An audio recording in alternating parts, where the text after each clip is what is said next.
So what do we mean by acclimatization?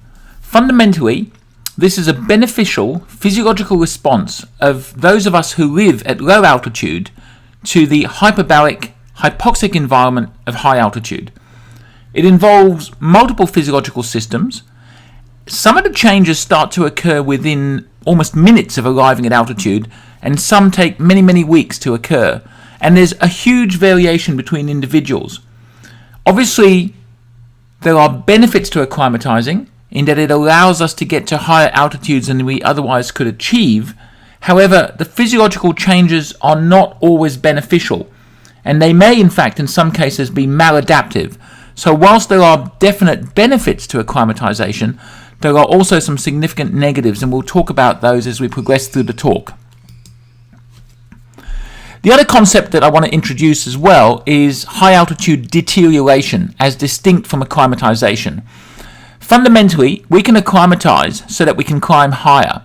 However, there is a ceiling of altitude beyond which we cannot survive indefinitely. And that's a little bit difficult to define as to where exactly that is, but it's somewhere over 5,000 meters, and it varies from person to person. And probably 5,500 meters is the critical threshold beyond which nobody can survive for an indefinite period of time. And that's because we deteriorate. And deterioration is essentially a function of the hypoxia that we're constantly exposed to at high altitude.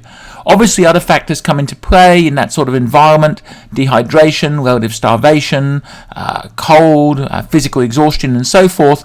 But what happens is we get progressive weight loss, muscle mass deteriorates, cellular function starts to decay, we start to find ourselves becoming more lethargic, appetite is poor, we have an inability to eat and absorb food adequately, all of our cognitive functions start to decline, and gradually that progresses through to a kind of vegetative comatose state and death.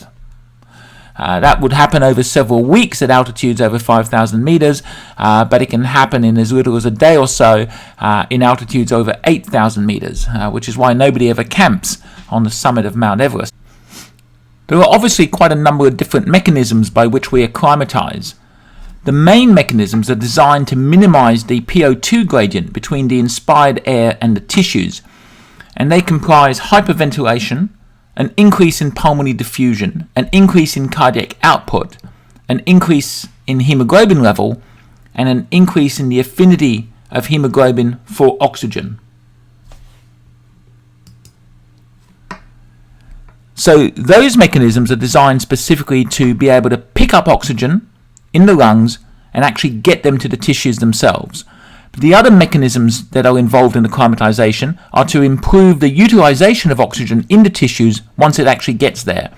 And that includes things such as increasing the capillary density in muscle, improving blood flow in the microcirculation.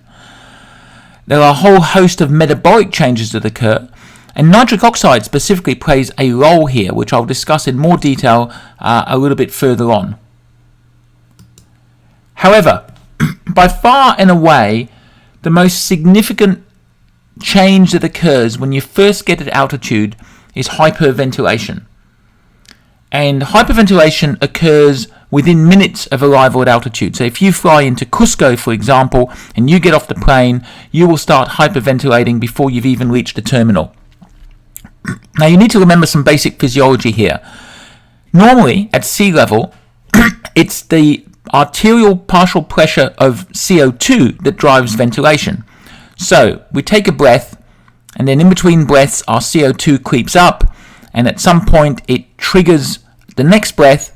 So we breathe in, we bring in oxygen, we breathe out CO2, the CO2 level falls, and then we wait for the CO2 level to rise again so as to trigger the next breath. Now hypoxia can also trigger ventilation, but hypoxia only does so when the partial pressure of oxygen in the artery drops to below 80 millimeters of mercury.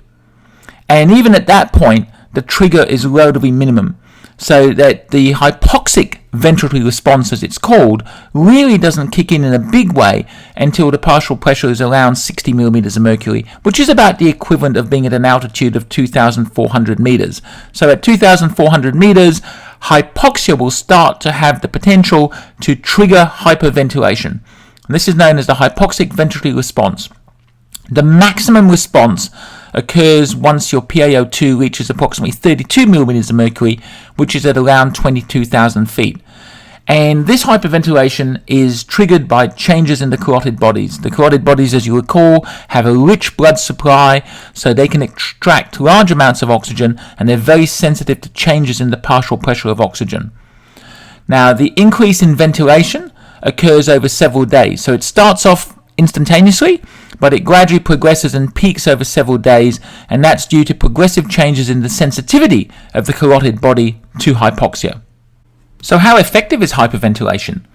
Well, let's look at this example here. Now, I don't want you to get too bogged down with the mathematics, but this is the alveolar gas equation, and it basically relates the alveolar partial pressure of oxygen to the inspired partial pressure of oxygen, and the PCO2 and something called the respiratory quotient, which is the ratio of CO2 produced to oxygen consumed within the body.